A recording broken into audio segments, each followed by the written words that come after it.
If you have oats, an apple, and a carrot, you are already halfway to the easiest little cake ever. It has no flour, but it still comes out sweet, soft, and full of cozy cinnamon. Just mix it up, bake it, and try not to eat it straight from the pan.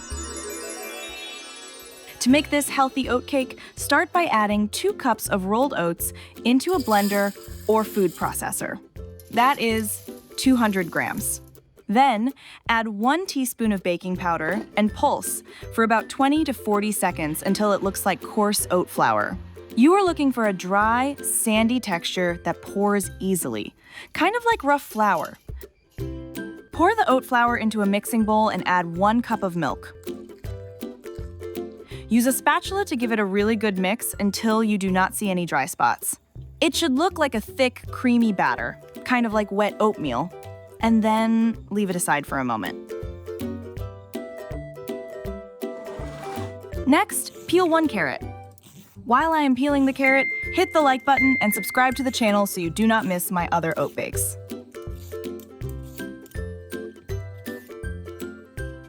Now, grate the carrot using the large holes on your grater.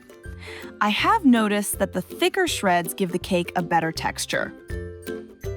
Next, add the grated carrots to the batter and give it a good stir. Use your spatula to pull the batter up from the bottom and turn it over a few times until everything is combined. Then scrape around the sides so nothing gets left behind. Next, take 6 to 7 dried apricots and 2 to 3 tablespoons of raisins. Put them in a small bowl and cover them with hot water. Let them sit for about 5 minutes so they soften up and get plump. Next, take 1 apple and cut it into small cubes, just like you see me doing in the video here. I like to use a crisp apple like Granny Smith or Honeycrisp because it keeps its shape and gives the cake little sweet and juicy bites. Next, add the apple pieces to the cake batter and then add 1 teaspoon ground cinnamon. Then give everything a good mix until the apple is mixed in and the cinnamon is worked through the batter. Once this goes in the oven, your kitchen is going to smell absolutely amazing. Now, take the apricots that were soaking in the water, drain them well, and cut them into small pieces. You can also use other dried fruit if you want, like chopped dates, dried cranberries, dried cherries, or chopped prunes. Just keep the pieces small so they mix in nicely. Then, add the fruit pieces and raisins to the cake batter and give everything another mix. The batter will feel pretty thick at this point, and that is normal, so just keep stirring until the fruit is mixed through.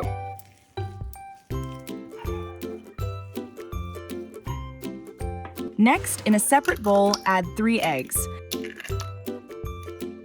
Then add a pinch of salt, 1 tablespoon of sugar or stevia, and 1 teaspoon of vanilla extract.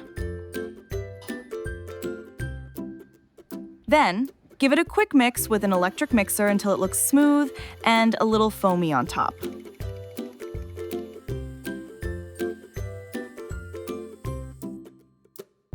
Now, add the egg mixture to the cake batter and give it a good mix until everything comes together. The batter should loosen up a bit and look smoother once the eggs are mixed in.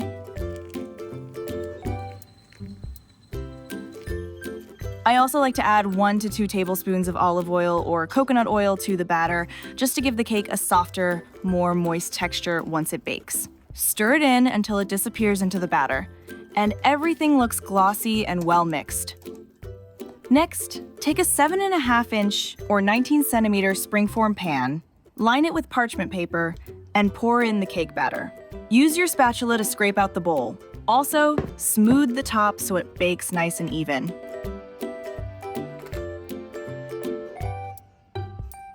Bake the oat cake in a preheated oven at 360 degrees Fahrenheit, which is 180 degrees Celsius, for 45 to 50 minutes, until your kitchen smells absolutely amazing and the top of the cake looks set and lightly golden.